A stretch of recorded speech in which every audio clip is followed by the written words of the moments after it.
Un título preliminar donde se brindan definiciones y se sistematizan los conceptos y la aplicación del derecho, la ley, el ejercicio de los derechos y los bienes. Un libro primero relativo a persona humana, persona jurídica, bienes y hechos y actos jurídicos. Libro segundo, relaciones de familia, matrimonio, uniones convivenciales, filiación, adopción, responsabilidad parental y procesos de familia. Un libro tercero con derechos personales, obligaciones, contratos, responsabilidad civil y títulos valores. Libro cuarto con derechos reales, dominio, condominio, propiedad horizontal, conjuntos inmobiliarios, derecho real de superficie, usufructo, uso habitación, servidumbre, garantías y acciones posesorias y reales. Un libro quinto con la transmisión de derechos por causa de muerte, sucesiones, proceso sucesorio, la legítima hereditaria y sucesiones testamentarias. Y un libro sexto con disposiciones comunes a los derechos personales y reales, prescripción, caducidad, privilegios, derecho de retención y normas de derecho internacional privado. Normas en materia de familia. Hay muchas otras familias conforme la Comisión Interamericana de Derechos Humanos que deben ser respetadas. Por ejemplo, se habla de que hay nuevas normas para la familia. En la familia moderna, el trabajo se lleva a cabo fuera del núcleo familiar, el trabajo. En la familia moderna no todos se casan, sino que también las parejas conviven y eso tiene su valor. Además, se casan varias veces, entonces hay matrimonios formados por segunda, tercera o sucesivas veces. También hay matrimonios del mismo sexo y hay cambios importantes en el rol de la mujer. Y la familia no es el único órgano que socializa, también socializan grupos sociales, instituciones y actores sociales. El régimen de diálogo de fuentes, la constitucionalización del derecho privado, la identificación de derechos individuales y derechos de incidencia colectiva, la tutela integral de la persona humana, la concepción legislativa de familia multicultural, la previsión sobre la sociabilidad en el ejercicio de los derechos, tutela de los débiles y consumidores, ausencia de cualquier regulación que pudiera resultar discriminatoria, seguridad jurídica en la actividad económica, la estructuración del régimen de responsabilidad civil como un sistema, una nueva mirada sobre los derechos reales, modificaciones en materia de sucesiones y la generación de una suerte de código breve en derecho internacional privado dentro del propio código. Caso Halabi de la Corte Suprema de Justicia del año 2009 y distingue derechos individuales, derechos de incidencia colectiva que tienen por objeto bienes colectivos o derechos de incidencia colectiva que tienen por objeto derechos individuales homogéneos. Artículos 19 a 21. 19. En parte general, persona humana, comienzo de la existencia. Comienzo de la existencia. La existencia de la persona humana comienza con la concepción. Es el artículo 19. Ahora el artículo 20. Duración del embarazo. Época de la concepción. Época de la concepción es el lapso entre el máximo y el mínimo fijados para la duración del embarazo, y se presume, salvo prueba en contrario, que el máximo de tiempo de embarazo es de 300 días y el mínimo de tiempo de embarazo es de 180, excluyendo el día del nacimiento. Artículo 21. Nacimiento con vida. Los derechos y obligaciones del concebido o implantado en la mujer quedan irrevocablemente adquiridos si nace con vida. Si no nace con vida, se considera que esa persona nunca existió. El nacimiento con vida se presume. Artículo 1. Fuentes y aplicación. Los casos que este código rige deben ser resueltos según las leyes que resulten aplicables, según la Constitución Nacional y los tratados de derechos humanos. A tal fin se tiene en cuenta la finalidad de la norma. Los usos, prácticas y costumbres son vinculantes cuando las leyes o los interesados se refieren a ellos. Son vinculantes los usos y prácticas y costumbres en situaciones no regladas legalmente, siempre que no sean contrarias a derecho. Interpretación. La ley debe ser interpretada teniendo en cuenta sus palabras, sus finalidades, las leyes análogas, las disposiciones de los tratados de derechos humanos, los principios y valores jurídicos, de modo coherente. Artículo 3. El juez debe resolver los asuntos que sean sometidos a su jurisdicción mediante una decisión razonablemente fundada. Artículo 4. Ámbito subjetivo. Las leyes son obligatorias para todos los que habitan el territorio de la República, sean ciudadanos o extranjeros, residentes, domiciliados o transeúntes, sin perjuicio de lo dispuesto en las leyes especiales. Artículo 5. Vigencia de las leyes. Las leyes rigen después del 8º día de su publicación oficial o desde el día que ellas determinen. Artículo 6. Modo de contar los intervalos del derecho. El modo de contar los intervalos del derecho es el siguiente. Día es el intervalo que corre de medianoche a medianoche. En los plazos fijados en días, a contar desde uno determinado, queda este excluido del cómputo, el cual debe empezar en el siguiente día. Los plazos de meses o años se computan de fecha en fecha. Cuando en el mes de vencimiento no hubiera un día equivalente al inicial del cómputo, se entiende que el plazo expira el último día de ese mes. Los plazos vencen a la hora 24 del día del vencimiento respectivo. El cómputo civil de los plazos es de días fijados en hora. El cómputo civil de los plazos es de días completos y continuos. No se excluyen los días inhábiles o no laborales. En los plazos fijados en horas, a contar desde una hora determinada, queda esta excluida del cómputo, el cual debe empezar desde la hora siguiente. Las leyes o las partes pueden disponer que el cómputo se efectúe de otro modo. A partir de su entrada en vigencia, las leyes se aplican a las consecuencias de las relaciones y situaciones jurídicas existentes. Las leyes no tienen efecto retroactivo, sean o no de orden público, excepto disposición en contrario. La retroactividad establecida por la ley no puede afectar derechos amparados por garantías constitucionales. Las nuevas leyes supletorias no son aplicables a los contratos en curso de ejecución, con excepción de las normas más favorables al consumidor en las relaciones de consumo.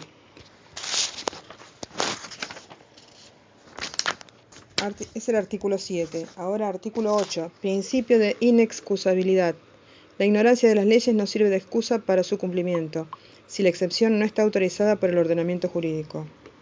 Artículo 9. Principio de buena fe. Los derechos deben ser ejercidos de buena fe. Artículo 10. 10. El ejercicio regular de un derecho propio o el cumplimiento de una obligación legal no puede constituir como ilícito ningún acto. La ley no ampara el ejercicio abusivo de los derechos. Se considera tal el que contraría los fines del ordenamiento jurídico o el que excede los límites impuestos por la buena fe, la moral y las buenas costumbres. Artículo 11. Abuso de posición dominante. Lo dispuesto en los artículos 9 y 10 se aplica cuando se abuse de una posición dominante en el mercado, sin perjuicio de las disposiciones específicas contempladas en leyes especiales. Artículo 12. Orden público. Fraude a la ley. Las convenciones particulares no pueden dejar sin efecto las leyes en cuya observancia está interesado el orden público. El acto respecto del cual se invoque el amparo de un texto legal que persiga un resultado sustancialmente análogo al prohibido por una norma imperativa, se considera otorgado en fraude a la ley.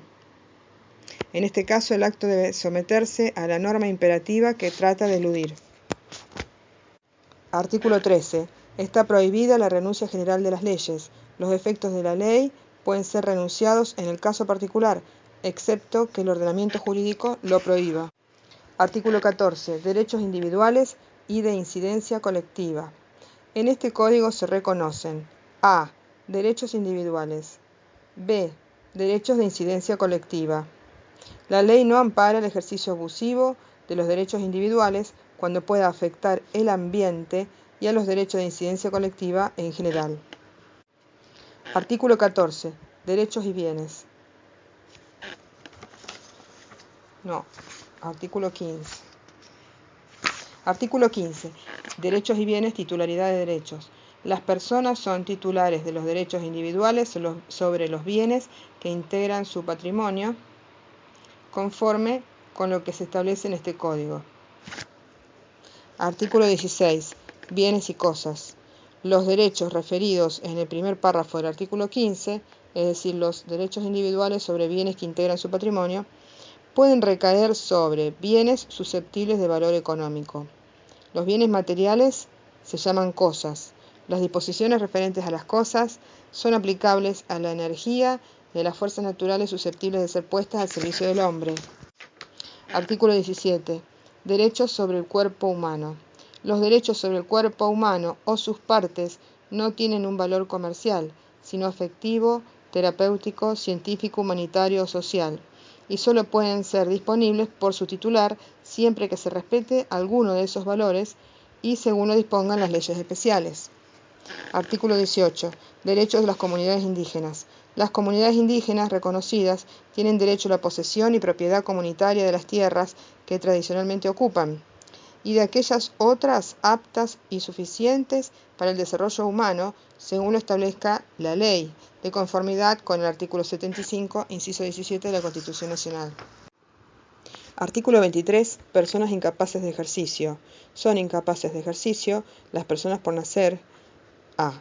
B. La persona que no cuenta con la edad y el grado de madurez suficiente, con el alcance dispuesto en la sección segunda de este capítulo.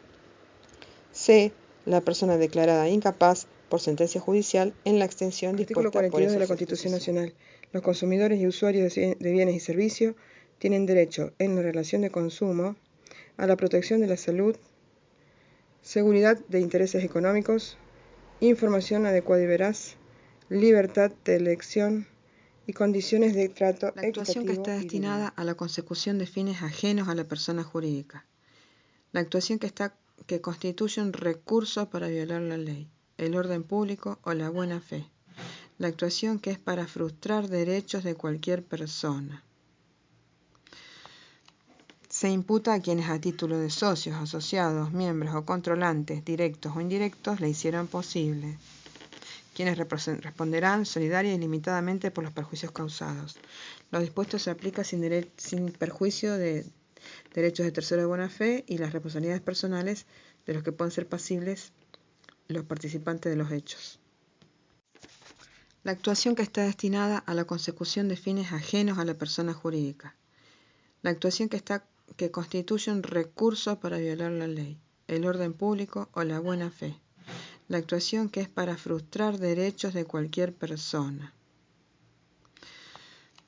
Se imputa a quienes a título de socios, asociados, miembros o controlantes, directos o indirectos, la hicieron posible. Quienes responderán solidaria y limitadamente por los perjuicios causados.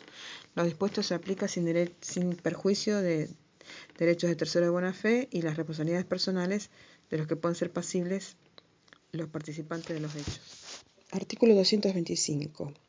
Inmuebles por su naturaleza. Son inmuebles por su naturaleza el suelo, las cosas incorporadas a él de manera orgánica y las que se encuentran bajo el suelo sin el hecho del hombre. Artículo 226. Inmuebles por accesión. Son inmuebles por accesión las cosas muebles que se encuentran inmovilizadas por su adhesión física al suelo con carácter perdurable. En este caso, los muebles forman un todo con el inmueble y no pueden ser objeto de un derecho separado sin la voluntad de su propietario. No se consideran inmuebles por accesión las cosas afectadas a la explotación del inmueble o a la actividad del propietario. Artículo 227. Cosas muebles. Las cosas muebles son las que pueden desplazarse por sí mismas o por una fuerza externa. Artículo 228. Cosas divisibles. Son cosas divisibles las que pueden ser divididas en porciones reales sin ser destruidas, cada una de las cuales forma un todo homogéneo y análogo a tanto las otras partes como a la cosa misma. Las cosas no pueden ser divididas si su fraccionamiento convierte en antieconómico su uso y aprovechamiento. En materia de inmuebles, la reglamentación del fraccionamiento parcelario corresponde a las autoridades locales. Artículo 229. Cosas principales. Son cosas principales las que pueden existir por sí mismas. Artículo 230. Cosas accesorias. Son cosas accesorias aquellas cuya existencia y naturaleza son determinadas por otra cosa de la cual dependen o a la cual están adheridas. Su régimen jurídico es el de la cosa principal, excepto disposición legal en contrario. Si las cosas muebles se adhieren entre sí para formar un todo sin que sea posible distinguir la accesoria de la principal, es principal la de mayor valor. Si son del mismo valor, no hay cosa principal ni accesoria. 231. Cosas consumibles. Son cosas consumibles aquellas cuya existencia termina con el primer uso. Son cosas no consumibles las que no dejan de existir con el primer uso que de ellas se hace, aunque sean susceptibles de consumirse o deteriorarse después de algún tiempo. 232. Cosas fungibles. Son cosas fungibles aquellas en que todo individuo de la especie equivale a otro individuo de la misma especie, y pueden sustituirse por otras de la misma calidad o en igual cantidad. 2.33. Frutos y productos. Son frutos los objetos que un bien produce de modo renovable, sin que se altere o disminuya su sustancia. Frutos naturales son los productos espontáneos de la naturaleza. Frutos industriales son los que se producen por la industria del hombre o la cultura de la tierra. Frutos civiles son las rentas que la cosa produce. Las remuneraciones del trabajo se asimilan a los frutos civiles. Productos son los objetos no renovables que, separados o sacados de la cosa, alteran o disminuyen su sustancia. Los frutos naturales e industriales y los productos forman un todo con la cosa si no son separados. Artículo 234. Bienes fuera del comercio. Están fuera del comercio los bienes cuya transmisión está expresamente prohibida por la ley o por actos jurídicos, en cuanto este código permita esas prohibiciones. Artículo 257. En el título cuarto romano, Hechos y actos jurídicos. 257. Hecho jurídico.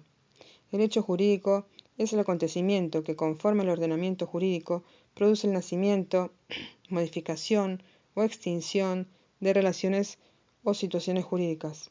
258. Simple acto lícito. El simple acto lícito es la acción voluntaria, no prohibida por la ley, de la que resulta alguna adquisición, modificación o extinción de relaciones o situaciones jurídicas. 259. Acto jurídico. El acto jurídico es el acto voluntario, lícito, que tiene por fin inmediato la adquisición, modificación o extinción de relaciones o situaciones jurídicas. 260. Acto voluntario. El acto voluntario es el ejecutado con discernimiento, intención y libertad que se manifiesta por un hecho exterior. 261. Acto involuntario. El acto es involuntario por falta de discernimiento. A. El acto de quien al momento de realizarlo está privado de razón. B. El acto ilícito de la persona menor de edad que no ha cumplido 10 años. C. El acto lícito de la persona menor de edad que no ha cumplido 13 años, sin prejuicio de lo establecido en disposiciones especiales. Artículo 262. Manifestación de voluntad. Los actos pueden exteriorizarse oralmente, por escrito, por signos inequívocos o por la ejecución de un hecho material. Artículo 263. Silencio como manifestación de la voluntad. El silencio opuesto a actos o a una interrogación no es considerado como una manifestación de voluntad conforme el acto o la interrogación, excepto en los casos en que haya un deber de expedirse que puede resultar de la ley, de la voluntad de las partes, de los usos y prácticas, o de una relación entre el silencio actual y las declaraciones precedentes. Artículo 264. Manifestación tácita de voluntad. La manifestación tácita de la voluntad resulta de los actos por los cuales se la puede conocer con certidumbre. Carece de eficacia cuando la ley o la convención exigen una manifestación expresa.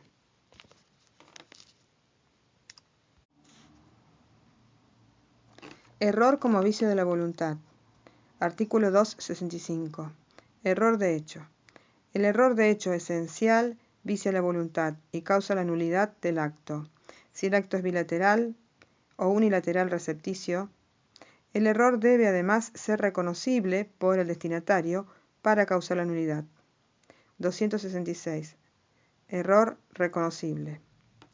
El error es reconocible cuando el destinatario de la declaración lo pudo conocer según la naturaleza del acto, la circunstancia de persona, tiempo y lugar. 267. Supuestos de error esencial. El error de hecho es esencial cuando recae sobre la naturaleza del acto, b. un bien o hecho diverso o de distinta especie del que se pretendió designar, o una calidad, extensión o suma diversa a la querida. C. La cualidad sustancial del bien, que haya sido determinante de la voluntad jurídica según la apreciación común o las circunstancias del caso. D. Los motivos personales, relevantes, que hayan sido incorporados, expresa o tácitamente. E. La persona con la cual se celebró o a la cual se refiere el acto, si ella fue determinante para su celebración. Artículo 268. Error de cálculo. El error de cálculo no da lugar a la nulidad del acto, sino solamente a su rectificación, excepto que sea determinante del consentimiento. 269. Subsistencia del acto. La parte que incurre en error no puede solicitar la nulidad del acto si la otra ofrece ejecutarlo con las modalidades y el contenido que aquella entendió celebrar. 270. Error en la declaración. Las disposiciones de los artículos de este capítulo son aplicables al error en la declaración de la voluntad y en su transmisión.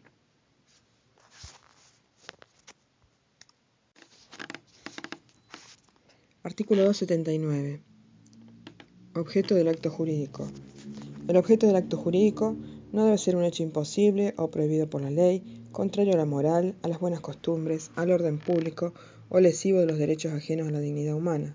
Tampoco puede ser un bien que por un motivo especial se haya prohibido que lo sea. 280. Convalidación. El acto jurídico sujeto a plazo o condición suspensiva es válido, aunque el objeto haya sido inicialmente imposible, si deviene posible antes del vencimiento del plazo o del cumplimiento de la condición.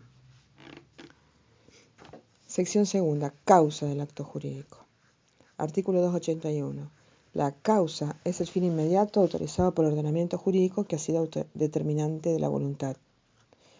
También integra en la causa los motivos exteriorizados cuando hayan sido lícitos y hayan sido incorporados al acto en forma expresa o tácitamente si son esenciales para ambas partes. 282. Presunción de causa. Aunque la causa no esté expresada en el acto, se presume que existe mientras no se pruebe lo contrario. El acto es válido, aunque la causa expresada sea falsa, si se funda en otra causa verdadera. Artículo 283. Acto abstracto. La inexistencia, falsedad o ilicitud de la causa no son discutibles en el acto abstracto mientras no se haya cumplido, excepto que la ley lo autorice. Sección tercera. Forma y prueba del acto jurídico. Artículo 284. Libertad de formas. Si la ley no designa una forma determinada para la exteriorización de la voluntad, las partes pueden utilizar las formas que estimen convenientes. Las partes pueden convenir una forma más exigente que la impuesta por la ley. 285. Forma impuesta. El acto que no se otorga en la forma exigida por la ley no queda concluido como tal mientras no se haya otorgado el instrumento previsto, pero vale como acto en el que las partes se han obligado a cumplir con la expresada formalidad, excepto que ella se exija bajo sanción de nulidad. 286. Expresión escrita. La expresión escrita puede tener lugar por instrumentos públicos o por instrumentos particulares, firmados o no firmados, excepto en los casos en que determinada instrumentación sea impuesta. Puede hacerse constar en cualquier soporte, siempre que su contenido sea representado con texto inteligible, aunque su lectura exija medios técnicos. 284. Instrumentos privados y particulares no firmados. Los instrumentos particulares pueden estar firmados o no. Si están firmados se llaman instrumentos privados. Si no están firmados, se los denomina instrumentos particulares no firmados. Esta categoría comprende todo escrito no firmado, entre otros, los impresos, los registros visuales o auditivos de cosas o hechos o cualquiera que sea el medio empleado, los registros de la palabra y de información. Firma. La firma prueba la autoría de la declaración de voluntad expresada en el texto al cual corresponde. Debe consistir en el nombre de un firmante, el nombre del firmante o en un signo. En los instrumentos generados por medios electrónicos, el requisito de la firma de una persona queda satisfecha si se utiliza la firma digital, que asegure indubitablemente la autoría e integridad del instrumento. Capítulo 3. Dolo como vicio de la voluntad. Artículo 271. Acción y omisión dolosa.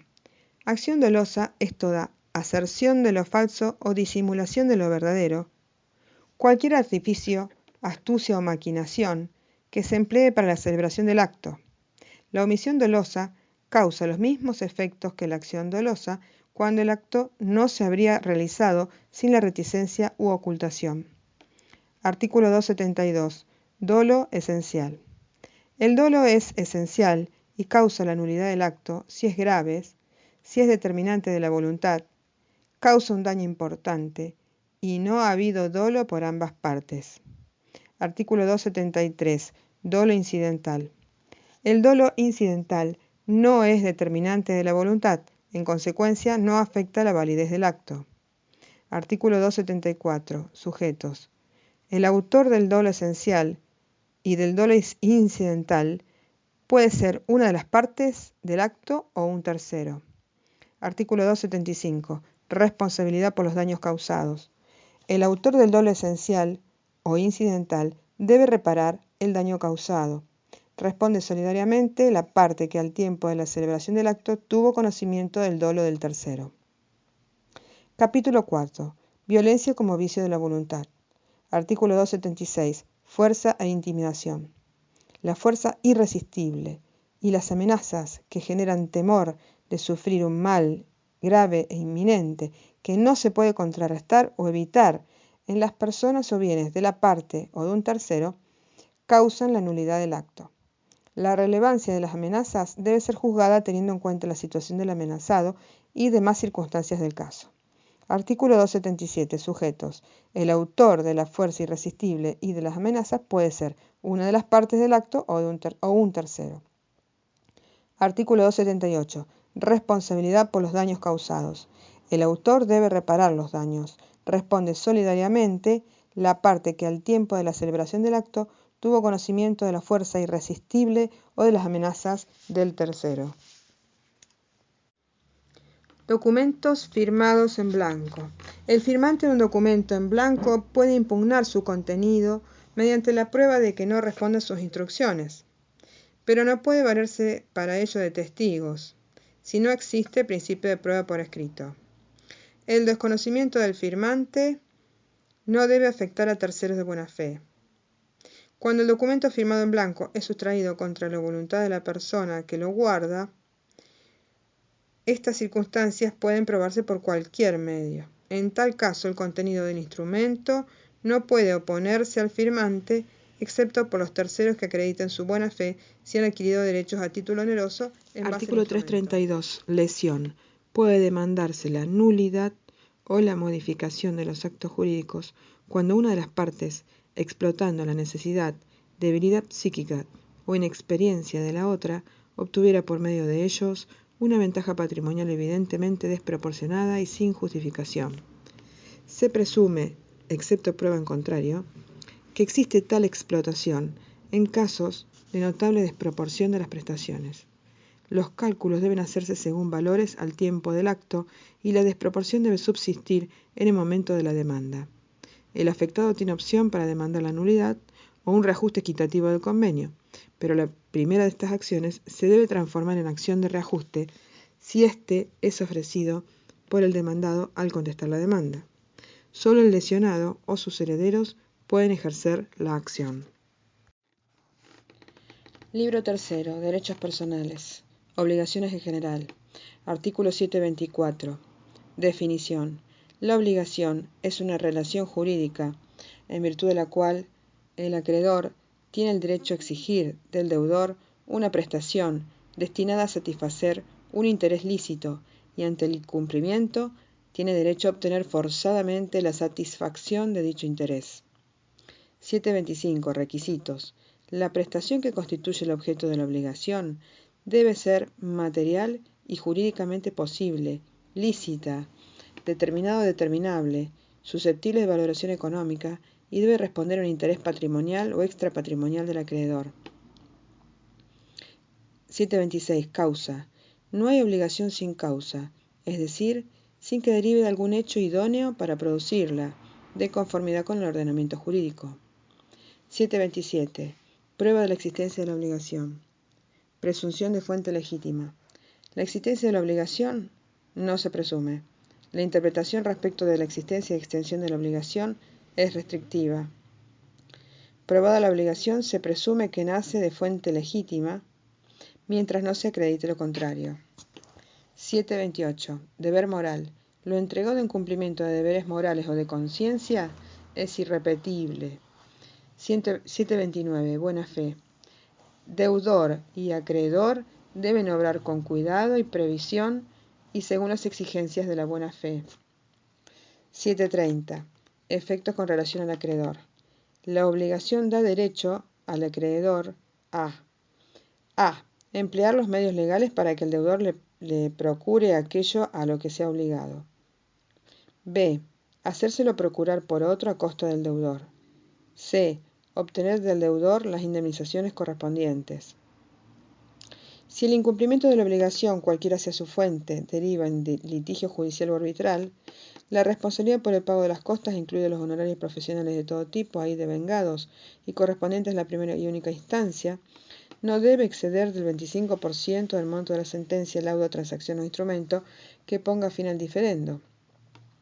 Si las regulaciones honorarias practicadas conforme a las leyes arancelarias o usos locales correspondientes a todas las profesiones y especialidades superan dicho porcentaje, el juez debe proceder a prorratear los montos entre los beneficiarios.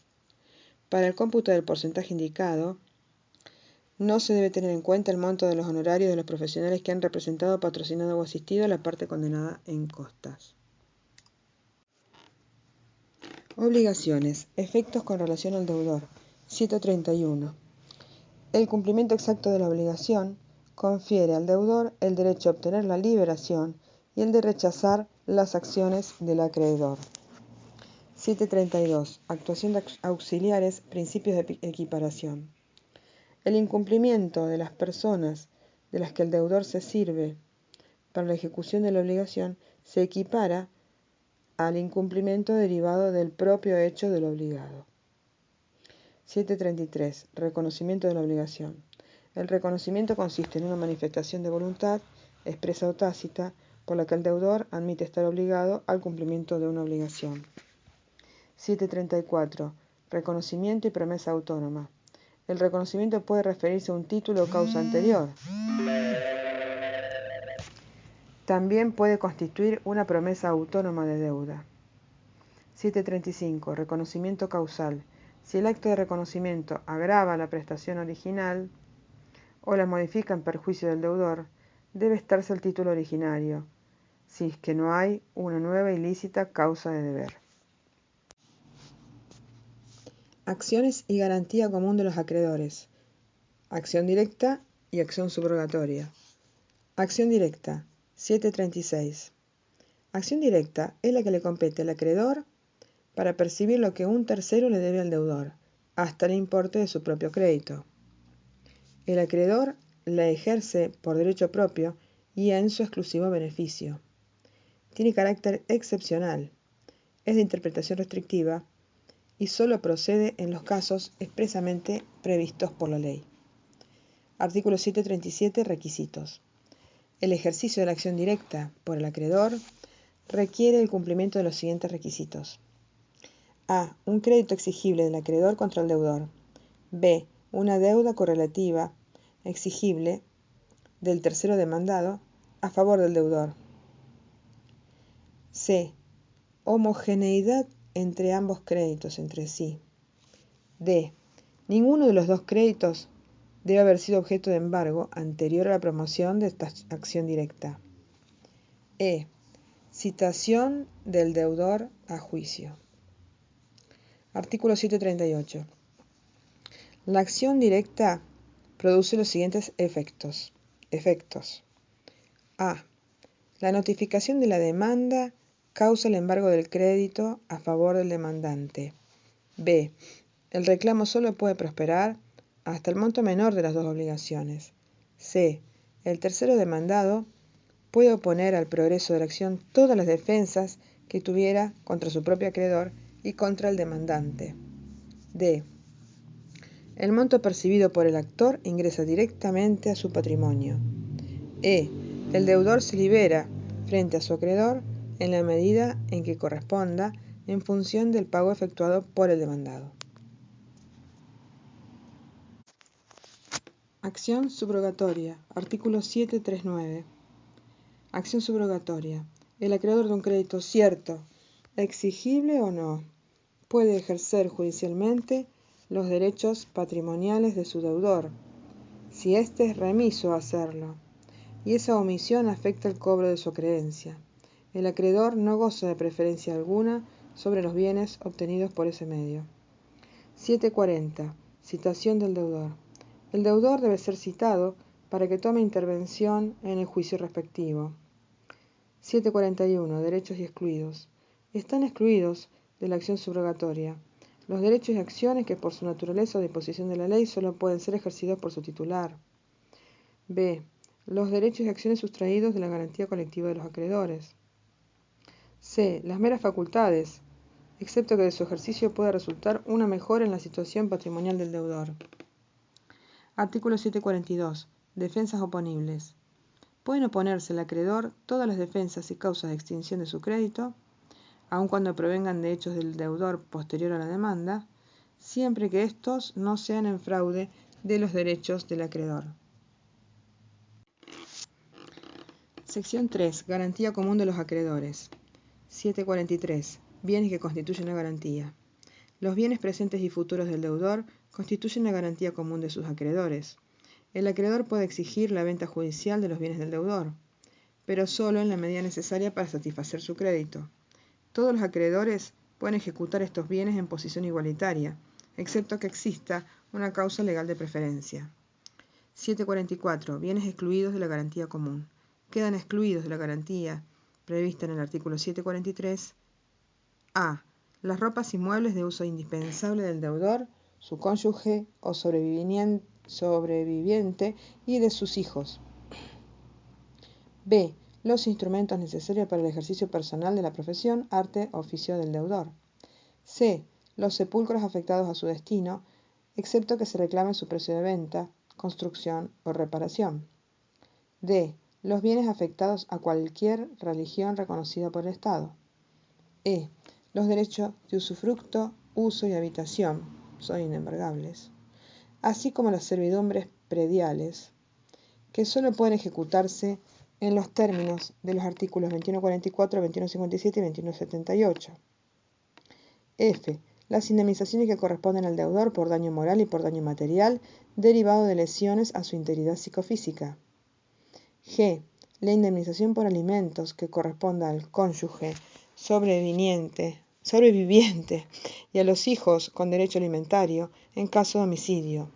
Es decir, que hay que separar lo que se recaude como compensación por el derecho de la vida, y hay que separar la parte que sea alimentaria, porque es inembargable la indemnización por alimentos que corresponde al cónyuge sobreviviente y a los hijos con derecho alimentario en caso de homicidio. H. Los demás bienes declarados inembargables o excluidos por otras leyes. Artículo 745. Prioridad del primer embargante. El acreedor que obtuvo el embargo de bienes de su deudor tiene derecho a cobrar su crédito, intereses y costas con preferencia a otros acreedores. Esta prioridad solo es oponible a los acreedores quirografarios en los procesos individuales. Si varios acreedores embargan el mismo bien del deudor, el rango entre ellos se determina por la fecha de la traba de la medida. Los embargos posteriores deben afectar únicamente el sobrante que quede después de pagados los créditos que hayan obtenido embargos anteriores.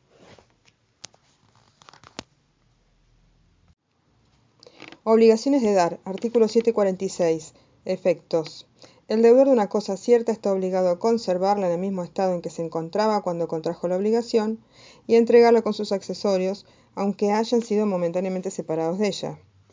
747. Entrega. Cualquiera de las partes tiene derecho a requerir la inspección de la cosa en el acto de entrega.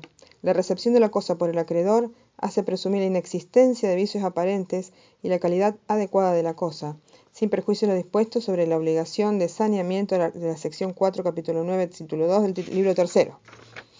748. Entrega de cosa mueble cerrada o bajo cubierta. Cuando se entrega una cosa mueble bajo cubierta y sin inspeccionar al tiempo de la tradición, el acreedor tiene un plazo de caducidad de 3 días desde la recepción para reclamar por defectos de cantidad, calidad o vicios aparentes. 749. Obligación de dar cosas ciertas para transferir el uso o la tenencia. Remisión. Cuando la obligación de dar una cosa determinada tenga por objeto transferir solamente el uso o la tenencia de ella, se aplican las normas contenidas en los títulos especiales.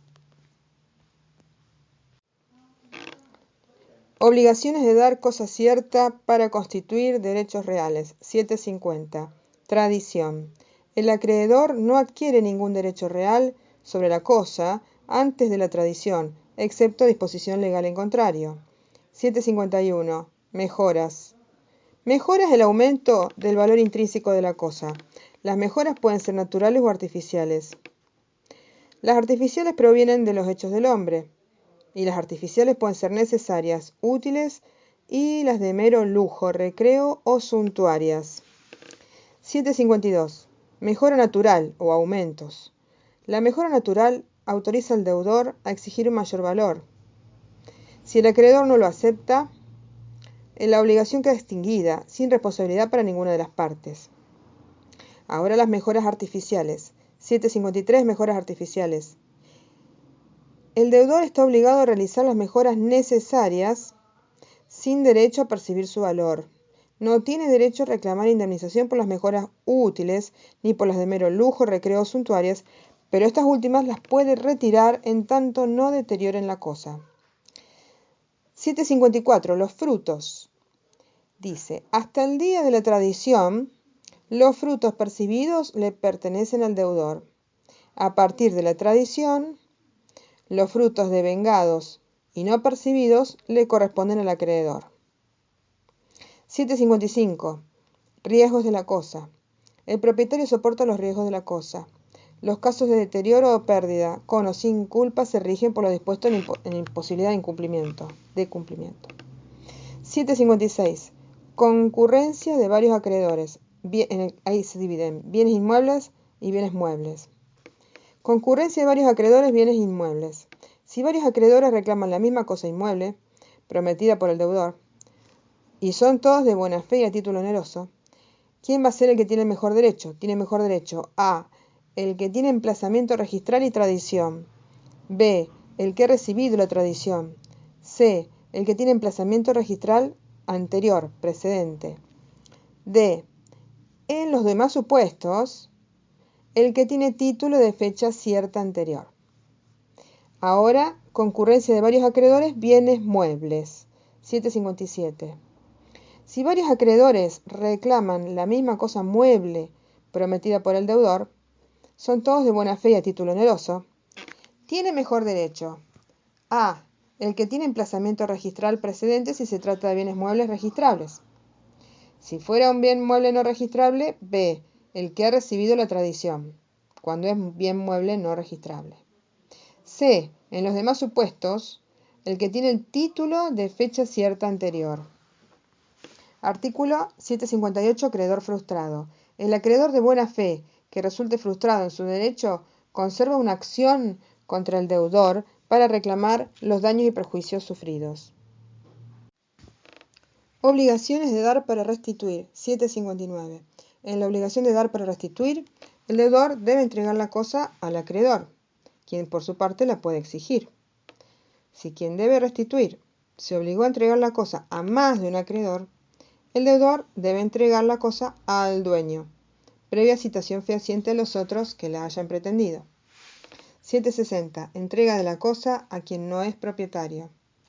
Con relación a terceros, cuando la obligación es de dar cosas ciertas, tiene por fin restituirlas a su dueño.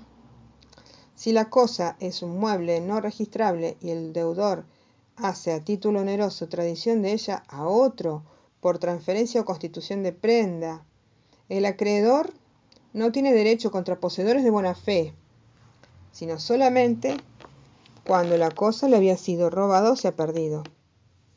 Y sí, el acreedor tiene derecho contra los poseedores de mala fe. 761. Entrega de la cosa a quien no es propietario. Si la cosa es inmueble o mueble registrable, el acreedor siempre va a tener acción real contra terceros que sobre ella aparentemente adquirieron derechos reales o que la tengan en su posesión por cualquier contrato hecho con el deudor.